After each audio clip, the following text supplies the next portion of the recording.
Swastiastu. Baik kami mahasiswa dari program studi Diploma 3 Jurusan Kebidanan, Poltekkes Kemenkes Denpasar akan menjelaskan materi mata kuliah Etika Legal dalam Praktik Kebidanan. Jadi ada sebanyak 40 mahasiswa yang akan menjelaskan materi ini. Selamat menyaksikan. Baik, ini materi yang pertama yaitu Konsil Kebidanan. Jadi Konsil Kebidanan ini adalah bagian dari Konsil Tenaga Kesehatan Indonesia yang tugas, fungsi, wewenang, dan keanggotaannya sesuai dengan tugas dan wewenangnya. Jadi Konsil Kebidanan ini memiliki fungsi untuk mengatur, menetapkan, dan juga membina tenaga bidan dalam menjalankan praktik kebidanannya. Saya akan menjelaskan tentang legislasi praktik kebidanan. Legislasi adalah ketetapan hukum yang mengatur hak dan kewajiban seseorang yang berkaitan erat dengan tindakan dan pengabdiannya. Tujuan legislasi yaitu menjamin perlindungan kepada masyarakat terhadap pelayanan kesehatan yang telah dilaksanakan. Selanjutnya, saya akan menjelaskan tentang legislasi. Legislasi merupakan sebuah proses di mana seorang tenaga profesi harus mendaftarkan dirinya pada suatu badan tertentu guna mendapatkan kewenangan dan hak untuk mendapatkan profesionalnya setelah memenuhi syarat-syarat yang ditetapkan oleh badan tersebut. Baik, di sini saya akan menjelaskan tentang lisensi dalam praktik kebidanan. Lisensi adalah proses administrasi yang dilakukan oleh pemerintah atau yang berwenang berupa izin praktik yang diberikan kepada tenaga profesi yang telah teregistrasi untuk melakukan pelayanan mandiri. Tujuan khusus lisensi yaitu yang pertama, memberikan penjelasan batas wewenang, yang kedua, menetapkan sarana dan prasarana, yang ketiga, meyakinkan pasien. Bidan Praktek Mandiri atau PMB merupakan bentuk pelayanan kesehatan di bidang kesehatan dasar. Praktek bidan adalah serangkaian kegiatan pelayanan kesehatan yang diberikan oleh bidan kepada pasien sesuai dengan kewenangan dan kemampuannya.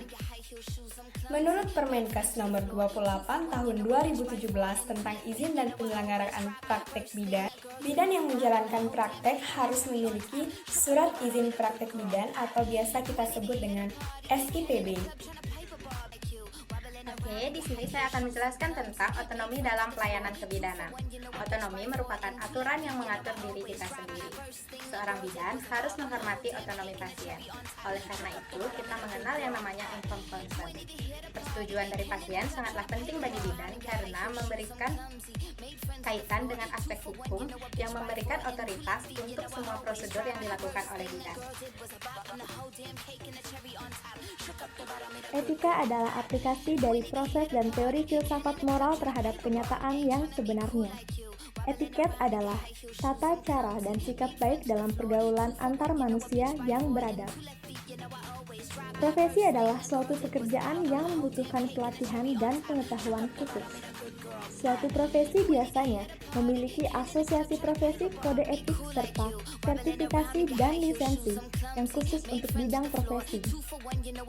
Etika profesi adalah suatu sikap etis yang dimiliki oleh seorang profesional sebagai bagian dari integral sikap hidup dalam mengemban tugasnya, serta menerapkan norma-norma etis umum pada bidang-bidang khusus profesi dalam kehidupan manusia. Baiklah, hari ini saya akan membahas tentang sistematika etika, di mana saya akan membahas menjadi dua bagian, yaitu pengertian etika oleh beberapa ahli, yang kemudian yang kedua adalah bagian-bagian dari sistematika etika itu sendiri. Nah, yang pertama, pengertian etika oleh beberapa ahli. Kesempatan ini saya akan menjelaskan pengertian oleh Aristoteles. Aristoteles mendefinisikan etika menjadi dua arti, yaitu terminus technicus dan manner cotum, di mana terminus technicus itu merupakan pembelajaran mengenai tingkah laku manusia berdasarkan problematika tingkah laku manusia itu sendiri. Kemudian manner atau cotum itu adalah pembahasan mengenai tingkah laku manusia berdasarkan adat istiadat atau norma-norma yang melekat pada dirinya. Kemudian yang kedua adalah bagian-bagian dari sistematika etika, yaitu ada etika deskriptif, etika normatif, dan etika kefilsafatan. Dalam etika normatif itu dibagi lagi menjadi 4, yaitu etika umum, etika khusus, etika individual, dan etika sosial. Etika khusus dibagi lagi menjadi 3, yaitu etika sosial, etika individual, dan etika terapan. Di sini saya akan menjelaskan fungsi etika dan moralitas dalam pelayanan kebidanan. Yang pertama, bidan harus menjadikan nuraninya sebagai pedoman. Hati nurani paling mengetahui kapan perbuatan individu melanggar etika atau sesuai etika. Yang kedua, menjadi otonomi dari setiap individu, khususnya bidan dan klien. Yang ketiga, menjaga privasi setiap individu. Yang keempat, mengatur manusia untuk berbuat adil dan bijaksana. Yang keenam, memberikan petunjuk terhadap tingkah laku atau perilaku manusia antara baik, buruk, benar, atau salah. Baik, di sini saya akan membawakan materi tentang sumber etika profesi kebidanan, di mana yang pertama ada Pancasila. Pancasila merupakan sumber etika dan moral bagi kehidupan berbangsa dan bernegara. Yang kedua yaitu ada sosial budaya, di mana sosial budaya ini merupakan hasil konstruksi yang merupakan hal yang dipengaruhi oleh pengetahuan dan teknologi. Yang kedua yaitu religius. Religius di sini maksudkan agama di mana memiliki hubungan erat antara moral dan etika. Yang ketiga ada policy maker atau kebijakan atau yang disebut dengan stakeholder yang biasanya digunakan untuk mengetahui apakah kebijakan tersebut dapat dilakukan dan mewarnai sebuah kode etik atau etika. Kemudian ada yang namanya Undang-Undang Nomor 4 Tahun 2019. Yang terakhir yaitu Undang-Undang Nomor 36 Tahun 2019. Kewajiban dan tanggung jawab bidan dan pasien. Hak dan kewajiban adalah hubungan timbal balik dalam kehidupan sosial sehari-hari, seperti bidan dan pasien memiliki hak dan kewajiban. Hak pasien terdiri dari yang pertama, pasien berhak memperoleh informasi mengenai tata tertib dan peraturan yang berlaku di rumah sakit atau institusi pelayanan kesehatan. Yang kedua, pasien berhak atas pelayanan yang manusiawi, adil, dan jujur. Yang ketiga, pasien berhak memperoleh pelayanan kebidanan sesuai dengan profesi bidan tanpa diskriminasi.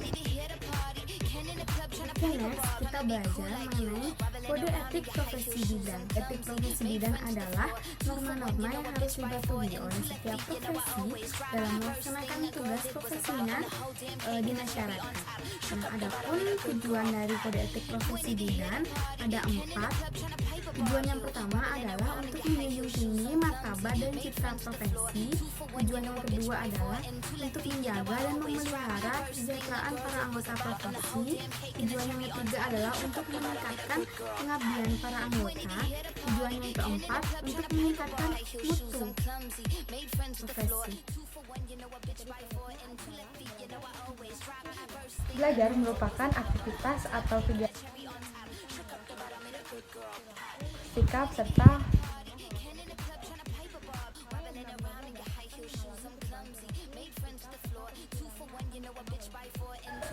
belajar juga akan meningkatkan itu sendiri merupakan oleh setiap orang. Nah, selanjutnya saya akan menjelaskan tentang karakteristik yang harus dimiliki oleh seorang bidan untuk meningkatkan profesionalisme dalam memberikan pelayanan kebidanan. Yang pertama, seorang bidan harus sehat secara holistik, secara fisik, mental, dan emosional, serta bertutur kata yang baik, bertingkah laku yang sopan. Bidan juga harus mampu menjadi teman, menjadi motivator kepada kliennya. Nah, seorang bidan harus memiliki pemikiran yang kritis, inovatif, dan harus mampu memberikan sikap peduli terhadap masyarakat. Selanjutnya, saya akan menjelaskan materi tentang nilai. Yang pertama ada pengertian nilai. Nilai atau value adalah suatu keyakinan seseorang tentang penghargaan terhadap suatu standar atau pegangan yang mengarah pada perilaku atau sikap seseorang. Nah, yang kedua ada klasifikasi nilai-nilai. Ini merupakan suatu proses di mana seseorang telah menemukan suatu sistem nilai perilakunya. Baik, di sini saya mendapat materi tentang nilai personal dan nilai luhur profesi. Nilai personal adalah nilai yang timbul dari diri sendiri berdasarkan pengalaman yang pernah dialami. The American Association College of Nursing tahun 1985 mengidentifikasi ada 7 nilai-nilai personal profesi. Yang pertama ada estetik atau keindahan, yang kedua ada altruism atau mengutamakan orang lain, yang ketiga equality atau kesetaraan, yang keempat ada freedom atau kebebasan. Yang kelima, humanity atau martabat manusia. Yang keenam ada justice atau keadilan. Dan yang terakhir adalah truth atau kebenaran. Kebijakan dan nilai-nilai. Kebijakan dan nilai-nilai ini sangat penting diketahui oleh bidan agar mempermudah bidan untuk menentukan keputusan, di mana kebijakan ini telah diatur dalam Permenkes 28 tahun 2017 mengenai izin dan juga penyelenggaraan praktek bidan. Sedangkan nilai-nilai kebidanan ini dapat kita lihat dari Kode Etik Kebidanan. Baik, selanjutnya saya akan bahas tentang isu etik dan bentuk isu etik. Isu adalah pokok masalah yang berkembang di masyarakat atau di suatu lingkungan yang belum tentu kebenarannya serta memerlukan suatu pembuktian. Isu etik dalam pelayanan kebidanan merupakan tentang nilai manusia. Selanjutnya di sini saya akan menjelaskan isu etik antara bidan dengan klien. Yang dimaksud di sini adalah suatu kendala yang dihadapi seorang bidan terhadap klien. Kendala atau masalah tersebut nantinya akan menimbulkan dilema moral antara bidan dengan klien dan nantinya juga akan menimbulkan konflik di dalam masyarakat. Seperti contoh, seorang klien yang datang ke PMB dan ingin melakukan tindakan aborsi karena hamil di luar nikah. Seorang bidan pun menolak keputusan dari seorang klien tersebut, tetapi klien tersebut tetap memaksakan kehendaknya. Selanjutnya saya akan menjelaskan materi tentang isu etik bidan dengan klien. Dalam kasus di suatu desa terdapat tempat praktik mandiri bidan yang sudah beroperasional sejak 1 tahun yang lalu. Suatu hari ada klien yang bernama Ibu A yang usia kehamilannya 35 minggu dengan keluhan perutnya terasa tegang sejak 5 bulan yang lalu. Bidan pun melakukan pemeriksaan dengan kabineters, didapatkan ternyata ibu tersebut sudah bukaan 3 dan diperiksa kembali bahwa letak janin ibu ini adalah tumpang. Bidan pun berinisiatif untuk merujuk ibu tersebut untuk dilakukan tindakan persalinan secara operasi sesar atau seksil.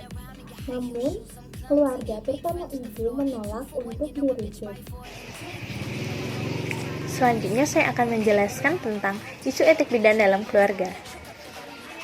Isu etik bidan dalam keluarga memiliki hubungan yang sangat erat dengan nilai kemanusiaan dalam menghargai suatu tindakan.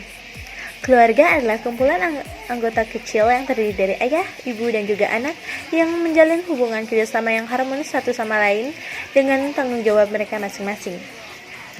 Seorang bidan dikatakan profesional bila ia memiliki atau mempunyai kekhususan sesuai dengan peran dan fungsinya yang bertanggung jawab pada kehamilan serta persalinan seorang ibu. Nah, selanjutnya saya akan menjelaskan tentang isu etik yang terjadi antara bidan dengan masyarakat. Isu etik yang terjadi antara bidan dengan masyarakat memiliki hubungan yang erat dengan manusia dalam menghargai suatu tindakan. Seorang bidan dikatakan profesional apabila memiliki kekhususan sesuai dengan peran dan fungsinya yang bertanggung jawab menolong persalinan. Kewajiban bidan terhadap teman sejawat kesehatan lainnya. Setiap bidan harus menjalin dengan teman sejawatnya untuk menciptakan suasana kerja yang serasi. Di mana yang dimaksud adalah apabila ada masalah tidak dibawa ke tempat kerja. Bisa saling bertukar pikiran dalam menjalankan tugasnya. Saling membantu teman sejawat ketika membutuhkan pertolongan. Materi selanjutnya adalah isu etik antara bidan dengan tim kesehatan. Perbedaan sikap etika yang terjadi antara bidan dengan tim medis lainnya sehingga menimbulkan ketidaksepahaman atau kerenggangan sosial. Nah, adapun dilema etiknya yaitu seorang bidan dicabut izin praktiknya oleh IBI. Bidan adalah seorang perempuan yang lulus dari pendidikan bidan yang diakui pemerintah dan organisasi profesi di wilayah negara Republik Indonesia serta memiliki kompetensi dan kualifikasi untuk diregister. sertifikasi dan atau secara sah mendapat lisensi untuk menjalankan praktek kebidanan. Organisasi bidan yaitu Ikatan Bidan Indonesia atau IBI adalah organisasi profesi yang berbentuk kesatuan bersifat nasional berasaskan Pancasila. Ya, di sini saya akan bahas tentang isu moral. Isu merupakan masalah pokok yang berkembang di masyarakat atau suatu lingkungan yang belum tentu benar dan dibutuhkan pembuktian. Selanjutnya moral. Moral merupakan pengetahuan atau keyakinan tentang adanya hal yang baik dan buruk yang mempengaruhi sikap seseorang tersebut. Selanjutnya, saya akan menjelaskan tentang dilema dan konflik moral. Yang pertama, dilema moral. Dilema moral adalah suatu keadaan di mana seseorang dihadapkan pada dua alternatif pilihan dan membutuhkan pemecahan masalah. Sedangkan pada konflik moral adalah pertentangan yang dilakukan oleh dua orang atau lebih yang bertujuan untuk menggagalkan tujuan dari seseorang tersebut. Selanjutnya saya akan membahas tentang budaya akademik atas kerja, sikap terbuka dan adil. Yang pertama, budaya akademik adalah budaya yang dihasilkan oleh suatu komunitas yang tindakannya didasari oleh tindakan ilmiah teknis dan mampu menjelaskan tindakannya itu atas dasar logika dan ilmu pengetahuan. Nah, budaya akademik merupakan budaya yang universal. Aspek hukum dalam praktik kebidanan. Akuntabilitas bidan dalam praktik kebidanan merupakan hal yang sangat penting dan dituntut dari suatu profesi, terutama profesi yang berhubungan dengan keselamatan nyawa atau jiwa manusia. Ialah pertanggungjawaban dan tanggung gugat atau accountability atas semua tindakan yang dilakukan. Baik, selanjutnya saya akan menjelaskan mengenai disiplin hukum. Disiplin hukum merupakan satu sistem ajaran tentang hukum, di mana hukum-hukum tersebut berkaitan dengan ketentuan-ketentuan peraturan yang berlaku dan harus ditaati. Jika melanggar, akan diberikan sanksi sesuai dengan berat dan ringannya perilaku hukum yang dilanggar. Hukum bersifat mengikat. Maka dari itu, keterikatan tersebut membuat tingkat kesadaran menaati aturan sangatlah tinggi. Baik, di sini saya akan menjelaskan macam-macam hukum. Macam-macam hukum itu ada dua, yaitu hukum tertulis dan hukum tidak tertulis. Hukum tertulis itu seperti hukum perdata dan hukum pidana. Nah, hukum tidak tertulis itu seperti hukum adat di suatu daerah. Nah, hukum menurut sifatnya itu ada hukum memaksa, hukum undang-undang, hukum kebiasaan adat, hukum mengatur.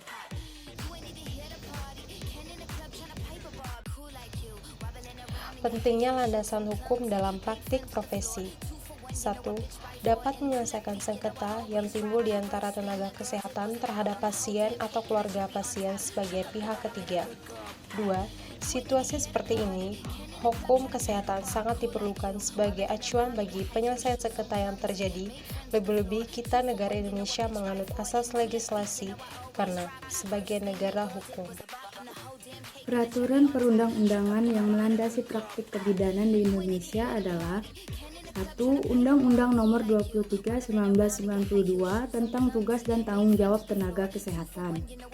Keputusan Menteri Kesehatan Republik Indonesia Nomor 900 Menkes SK 7 2002 tentang registrasi dan praktik kebidanan. 3. Keputusan Menteri Kesehatan Republik Indonesia Nomor 369 Menkes SK 3 2007 tentang standar profesi bidan. Selanjutnya, saya akan menjelaskan fungsi dan praktik kebidanan. Praktik kebidanan merupakan implementasi dari ilmu kebidanan oleh bidan yang bersifat otonomi kepada perempuan, keluarga, dan komunitasnya yang berdasarkan kode etik kebidanan.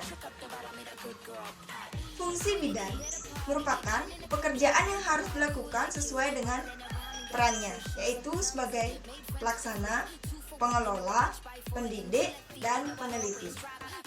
Baik, selanjutnya saya akan menjelaskan yaitu tentang penerapan iptek sesuai dengan kewenangan bidan, di mana ilmu pengetahuan teknologi yaitu sumber informasi yang dapat meningkatkan pengetahuan seseorang, di mana seorang bidan agar memiliki pengetahuan yang lebih luas, memiliki pengetahuan yaitu menjadi seorang bidan profesional, yaitu mendapatkan informasi terkini dari informasi dan teknologi media sosial yang lebih luas. Selanjutnya saya akan menjelaskan materi tentang Peraturan Menteri Kesehatan Republik Indonesia Nomor 28 Tahun 2017 tentang izin dan penyelenggaraan praktik bidan. Pada bab 1, bahas tentang ketentuan umum. Pasal 1 ayat 1 menyatakan, bidan adalah seorang perempuan yang lulus dari pendidikan bidan yang telah teregistrasi sesuai dengan ketentuan peraturan perundang-undangan. Bab 2 menyatakan tentang perizinan. Bagian ke-1 membahas tentang kualifikasi bidan. Pasal 2 menyatakan, dalam menjalankan praktik kebidanan, bidan paling rendah memiliki kualifikasi jenjang pendidikan yaitu Diploma 3 Kebidanan. Bagian kedua bahas tentang STRB. Pada pasal 3 ayat 1 menyatakan, setiap bidan wajib memiliki STRB untuk dapat melakukan praktik profesinya. Baik, lanjut ke pasal 7, di mana pasal 7 ini memiliki 3 butir. Yang pertama, SIPB diterbitkan oleh instansi pemberi izin yang ditunjuk pada pemerintah daerah, kabupaten, atau kota.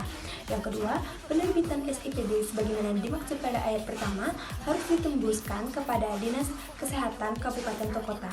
Yang ketiga, dalam hal instansi pemberi izin merupakan Dinas Kesehatan Kabupaten atau kota. Penerbitan SIPB sebagaimana dimaksud pada ayat pertama tidak ditembuskan.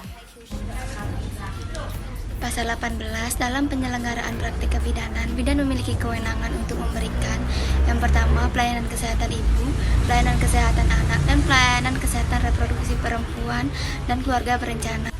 Pasal 19 tentang pelayanan kesehatan ibu, sebagaimana dimaksud dalam ayat 1 meliputi pelayanan, konseling pada masa sebelum kehamilan, persalinan normal, ibu nifas normal, ibu menyusui, dan konseling pada masa antara dua kehamilan.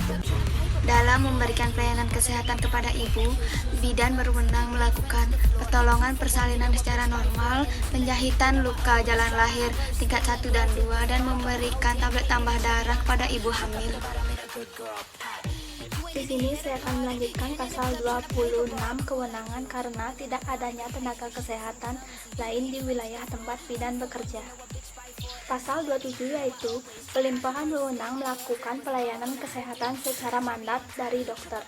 Pasal 28 yaitu dalam melaksanakan praktiknya, bidan berkewajiban untuk 1. Menghormati hak pasien.